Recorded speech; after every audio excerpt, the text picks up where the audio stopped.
వాస్తవ రికార్డ్ ప్రకారం తెలియజేస్తా ఉన్నా 10 సంవత్సరాలుగా 95 కోట్లు కేటాయించి 10 కోట్లు మాత్రమే ఖర్చు చేసిన అధ్యక్ష. దాంతో వాళ్ళు ఎందుకు సంఘాలు గుద్దుకుంటారో బాగా మేము చేసినామని చెప్పుకుంటారో నాకు అర్థం కాలే. 10 సంవత్సరాల బీసీలకు సంబంధించి భవనాలకు సంబంధించి స్థలాలు కేటాయించినని చెప్తున్నారు. స్థలాలు కేటాయించినప్పుడు స్థలంతో పాటు అక్కడ ఉన్నటువంటి నీటి సౌకర్యము, దానికి సంబంధించిన మౌలిక సదుపాయాలు అవన్నీ మీరు ఏర్పాటు చేయాల్సిన అవసరం ఉండే. మీరేమో గొప్ప చెప్పుకొని చేస్తూ ఉన్నారు. ఎవరైనా, నేను కూడా ఒక బీసీ బిడ్డను, బీసీలకి తెలంగాణ ప్రభుత్వంలో ప్రాతినిధ్యం వహిస్తా ఉన్నాను. తప్పకుండా వారి పట్ల పూర్తి శ్రద్ధ నాకు ఉంది. ఆర్య కుటుంబస్తులకు సంబంధించిన మీటింగ్ వాళ్ళకి సంబంధించిన సమావేశం వెళ్ళినప్పుడు చెప్పిన తెలంగాణ గత ప్రభుత్వ నిర్వాహకం వల్ల ఆర్థిక సంక్షోభం ఉంది. భవనాల నిర్మాణానికి ఈ ఆర్థిక సంవత్సరం చేయలేము, భవిష్యత్తులో తప్పకుండా చేస్తామని చెప్పి ఆ మాట ఇక్కడ వేదిక సభా ప్రాంగణం నుంచి కూడా మళ్ళొకత తెలియజేస్తాను.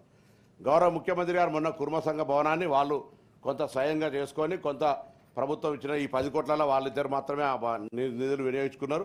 వేరేటోళ్ళకి ఎవరికి ఇవ్వలేదు. దాని మీద మా కులం వాళ్ళు కూడా మమ్మల్ని 10 ఏళ్లలో ఉన్నోళ్ళను విమర్శించకుండా ఇప్పుడు విమర్శించే విధంగా కుట్రలు జరుగుతాయి. అదంతా ఓకే. ఇప్పుడు నేను చెప్తున్న సబ్జెక్టు 42 భవనాలకు వీళ్ళు ల్యాండ్ కేటాయించారు అధ్యక్ష. మేమే ఆనాడేం ఆపలేదే. 42 భవనాలకు సంబంధించిన మౌలిక సదుపాయాలు కల్పించడంలో అవి కల్పించినట్టయితే బాగుంటుండే. దాని తర్వాత ఈరోజు ప్రశ్న అడిగింది జిల్లాలకు సంబంధించి. జిల్లాల్లో ఇప్పుడున్నటువంటి ఆలోచనలే, ఎందుకంటే రాష్ట్రంలో ఇచ్చినే పూర్తి కాలేదు. ఇప్పుడున్నటువంటి ఆర్థిక పరిస్థితులలో అనేక కార్యక్రమాలు సంక్షేమ అభివృద్ధి ఒక నిర్మాణాత్మకంగా ఉండాలి. ఏదో పైన పటారం లోన లోటారం ఇందులో ఊపర్ శర్వాణి అందరు పరిశాన్ అన్నట్టుగా ఆర్భాటానికి పోయే ఆలోచనతో లేం. పక్కడబందిగా ఉన్నటువంటి పరిస్థితులు, మౌలిక సదుపాయాలు, నిధులు, వాటన్నిటికి సంబంధించి బలహీన వర్గాల పాత్ర, వాటికి ఉండేటువంటి షేర్ తీసుకొని ముందుకు పోతాం. ఇక వీళ్ళు ఇంకా సంబంధించి బలహీన వర్గాలకు సంబంధించి సరే క్వశ్చన్ ఇంకొక డిఫరెంట్ ఉన్నా దానిలో వీళ్ళు బలహీన వర్గాలకు సంబంధించిన అంశం మీద మాట్లాడుతున్నప్పుడు అధ్యక్ష మొత్తం 10 సంవత్సరాల 8,000 కోట్లు కేటాయిస్తే బడ్జెట్లోనే 2,000 కోట్లు దానికి శాంక్షన్ ఇచ్చినారు. శాంక్షన్ ఇచ్చి ఖర్చు చేసింది 800 కోట్ల అధ్యక్ష. ఆ 800 కోట్లలో కూడా 600 కోట్లు 2023-24 అప్పుడు బీసీ బంద్ అప్పుడు, 2018-19 అప్పుడు 2,000 కోట్లు తప్ప 10 సంవత్సరాల బీసీల కొరకు బీసీ కార్పొరేషన్ బీసీ స్కీమ్ తరఫున ₹1 కేటాయించినట్టయితే నేను సభలో మీ ముందర ఛాలెంజ్ చేస్తా ఉన్నా. ఏదైనా ఎక్కడైనా చర్చకు సిద్ధం. నేను మా ఫ్లోర్ లీడర్ సభానాయకుడు మధుసూదనాచారి గారు అన్నారు, వారిని కూడా నేను ఈ చర్చలు రమ్మని కోరుతా ఉన్నా. బలహీన వర్గాలకు న్యాయం వచ్చిన సంగతి లేదా తక్కలపల్లి రవీంద్రరావు గారు గౌరవ సభ్యులు వచ్చిన పర్లే. 10 సంవత్సరాల ఆర్భాటానికి అట్టహాసానికి ఏం తక్కువ లేదు అధ్యక్ష. నేను దాని గురించి నేను ఇలా విమర్శ చేస్తున్నాను. వారు మాట్లాడిన వారు చెప్తా ఉన్నా. నేనేదో వ్యక్తిగతంగా వరకు పైసలు లేవు ఏం లేవు అని ఇప్పుడు చెప్తాను. ఈ ఆర్థిక సంవత్సరం నేనే అసలు వాస్తవం కామారెడ్డి బీసీ డిక్లరేషన్ మా పార్టీలో నేనే అధ్యక్షుడు. తప్పకుండా మాకు కట్టుబడి ఉన్నాం. మేము ఇవాళ డిక్లరేషన్ సంబంధించి కూడా దానికి అనుగుణంగా రిజర్వేషన్లు ఇవ్వాలని ఆలోచన చేస్తా ఉన్నాం. దానికి అనుగుణంగా క్యాష్ సర్వే జరుగుతూ ఉంది. ఒక ఎమ్మెల్సీ గౌరవ సభ్యురాలు కవిత గారు ఇచ్చిన ఇంకా చాలామంది ఇవ్వాల్సినటువంటి రాజకీయ పార్టీలలో చాలామంది సభ్యులు ఇవ్వాల్సిన అవసరం ఉంది. సమాచారం వాళ్ళు ఒకసారి వ్యక్తిగతంగా ఆలోచన చేసుకోవాల్సిన అవసరం ఉంది. ఇలా ప్రభుత్వం దృఢ సంకల్పంతో బలహీన వర్గాలు కావచ్చు, ఎస్సీ ఎస్టీ మైనార్టీలందరికీ న్యాయం చేయాలని ఆలోచింది. వారికి సంబంధించిన విద్యాపరంగా ఉండేటువంటి అనేక మందికి న్యాయం చేసే విధంగా ఇలా మెచ్చార్జీలు పెంచడం, లేకపోతే ఇంకా రకరకాల మౌలిక సదుపాయాలు చేస్తాం. విద్య ప్రధానమైనటువంటి విద్యకి ఇచ్చేటువంటి ప్రాధాన్యత విద్యకి ఇస్తా ఉన్నాం. ఆ విధంగా ముందుకు పోతున్న సందర్భంలో తప్పకుండా వారి ఆలోచన ప్రకారంగా మాకు ఒక బాధ్యత ఉంది, ఒక కమిట్మెంట్ ఉంది. కాంగ్రెస్ పార్టీ అంటేనే ఎస్సీ ఎస్టీ బీసీలకు సంబంధించినటువంటి ఒక ఆలోచన చేసే పార్టీ కాబట్టి ఎక్కడ కూడా డివియేట్ కావం. తప్పకుండా వారు పెద్ద మనసు చేసుకొని బలహీన వర్గాల సంక్షేమం గురించి మాట్లాడేది మరొక్కసారి ధన్యవాదాలు తెలియజేస్తూ 100%గా ఈ యొక్క మిగతా కుల భవనాలు అయితే 42 శాంక్షన్ చేశారు, ఇంకా కూడా చేస్తాం. మేము ప్రభుత్వంలోకి వచ్చిన తర్వాతనే మీరు ఏర్పాటు చాలా కాలంగా మున్నూరు కాపు లాంటి కార్పొరేషన్లు లేదా ఇతరత్ర అనేకమైన డిమాండ్ ఉండే వాళ్ళందరూ కూడా 8 కార్పొరేషన్లు ఇచ్చినాం. వాటికి నిధులు కూడా కేటాయిస్తున్నాం. ఈ సంవత్సరం ఉన్నటువంటి పరిస్థితికి వచ్చే సంవత్సరానికి తేడా ఉంటుంది. Backward class is my priority, my government priority. Ravindra Rao గారు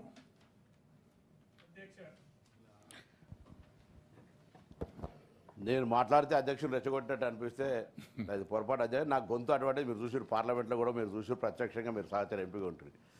నా గొంతు అట్లా వాళ్ళకి గట్టిగా వినిపిస్తే నేను మరి సౌండ్ తక్కువ వేయని కొంచెం తక్కువ వినిపిస్తుంది. దాన్ని నేనేం చేసేది లేదు, నాకు గొంతు అటువంటిది. తర్వాత స్థలాలు ఇచ్చిన సొంత స్థలాలు ఇచ్చిర్రా, ఫామ్ హౌజులకి కోసి ఇచ్చిర్రా, లేకపోతే ఏమైనా మీరేమన్నా నేను మాట్లాడుతా అధ్యక్ష, నేను మాట్లాడుతున్నా.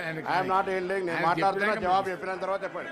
నేను జవాబు మీరు రండి మీరు జిల్లాలలో చూస్తాం. ఇలా మీ దగ్గర మీ దగ్గర నేను మాట్లాడుతున్నప్పుడు ఫామ్ హౌస్ అంటే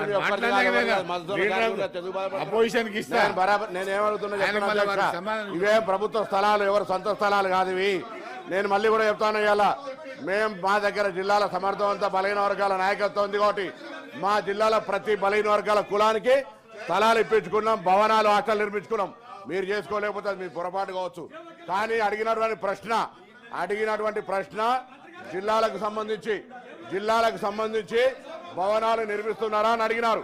లేదని చెప్పినాం.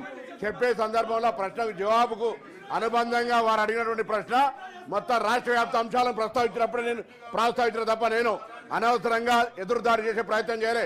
నేను జిల్లాకు సంబంధించిన సమాచారం ప్రశ్న రూపంలో అడిగినప్పుడు జిల్లాకు సంబంధించిన ప్రశ్న రూపాన్ని జవాబులు చెప్పిన వాళ్ళే రాష్ట్ర స్థాయికి జోక్యం చేసుకొని ఇన్ని భవనాలు కేటాయించడం, ఇన్ని స్థలాలు కేటాయించడం, మౌలిక సదుపాయాలు లేవన్నప్పుడు నేను చెప్పిన మౌలిక సదుపాయాలు ఓలాపిన్రు ఎందుకు ఇయ్యలే. నేనేం మళ్ళీ చెప్తాను, ఎదురుదాడి కాదు. నా జవాబు చెప్పే విధానంలో నేను మరొక్కసారి నేను అందుకే చెప్పిన పెద్ద మనసుతోటి బలహీన వర్గాల అంశం మాట్లాడేందుకు ధన్యవాదాలు కూడా చెప్పిన. నేను అడిగిన మధుసూదనాచారి గారు పెద్దలు బీసీ నాయకులు కాబట్టి అన్న ఈ అంశం మీద మీరేదైనా బలహీన వర్గాలకు న్యాయం జరగడానికి ఏం చర్చ చేసినా మేము బరాబర్గా దానికి సానుకూలంగా చర్చకు అనుకూలిస్తాం, మాట్లాడదాం. ఈ ప్రభుత్వం బీసీలకు ఏం చేయాలని చెప్తే మీరేదో మాట్లాడుతా ఉన్నారు. తీయండి 1957 నుంచి ఎవరెవరు ఏం చేశారు, ఇలా గీతా కార్మికులకు ఏం చేశారు, పద్మశాలకు సొసైటీలో ప్రస్తావించారు. వాళ్ళు ఇవన్నీ ప్రస్తావించారు కాబట్టి నేను తీయకపోతుంటే ఎవరికి సంఘాలు ఏర్పాటు చేసినాం, ఎవరికి న్యాయం చేసినాం, కాంగ్రెస్ పార్టీ బలహీన వర్గాల వరకు ఏం చేశారు. నేను ఒక మాట అడుగుతా ఉన్నా అధ్యక్ష, రాజకీయాలు కాదు, రాజకీయాలు మాట్లాడతామని చెప్తా ఉన్నారు. రాజకీయాల గురించి ఇవాళ కాంగ్రెస్ పార్టీలో సామాజిక న్యాయం ఉంది. మీ పార్టీల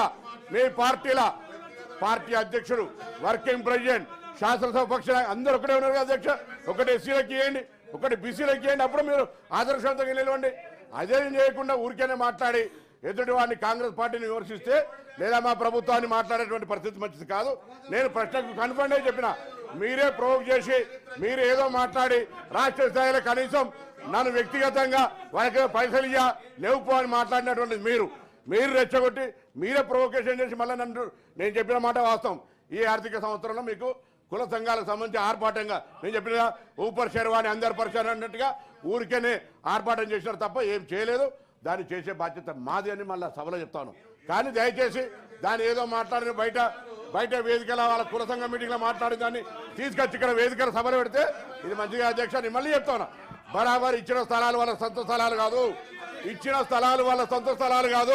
మేము ఇచ్చిన మా సొంత స్థలాలు కాదు. ఒకవేళ నాలాంటి వాడో లేదు ఇంకెవరో పెద్దలు ఇస్తే డెఫినెట్లీ వాళ్ళ మెమోరియల్ పెట్టి దాకా పెట్టుకుంటాం కావచ్చు. హైదరాబాద్లో మేము ఇయ్యింది పెరికి హాస్టల్లో, మున్నూరు కాపు హాస్టల్లో, పద్మశాలి హాస్టల్లో, రెడ్డి హాస్టల్లో, బీసీ గీతా కార్మిక హాస్టల్ ఎడ్యుకేషన్ అధ్యక్ష. ఈ జాగాలను ఎవరు ఇచ్చారు అధ్యక్ష? ఇలా వీళ్ళు మాట్లాడుతూ ఉన్నారు. తప్పకుండా దయచేసి అధ్యక్ష వీటికి సంబంధించి బలహీన వర్గాలకు మా ప్రభుత్వం బాధ్యతగా మేము చెప్పినట్టు ఎన్నికల మేనిఫెస్టో విధంగా కామారెడ్డి డిక్లరేషన్ చైర్మన్ గా మా బలహీన వర్గాలకు న్యాయం చేయడానికి పూర్తి స్థాయిలో కట్టుబడి ఉన్నామన్న మాట మరొకసారి మీ ద్వారా తెలియజేస్తాను. లీడర్ ఆఫ్ ద అపోజిషన్ మీరు కూర్చోండి, ప్రతిపక్ష నాయకుడు మాట్లాడతారు. మీరు కూర్చోండి. చైర్మన్ సార్, గవర్నమెంట్గా ప్రజలను ఆదుకునేటువంటి క్రమంలో సంక్షేమం కానీ ఇతరత్ర కార్యక్రమాలు చేస్తూ ఉంటుంది. అది ఎలక్టెడ్ బాడీ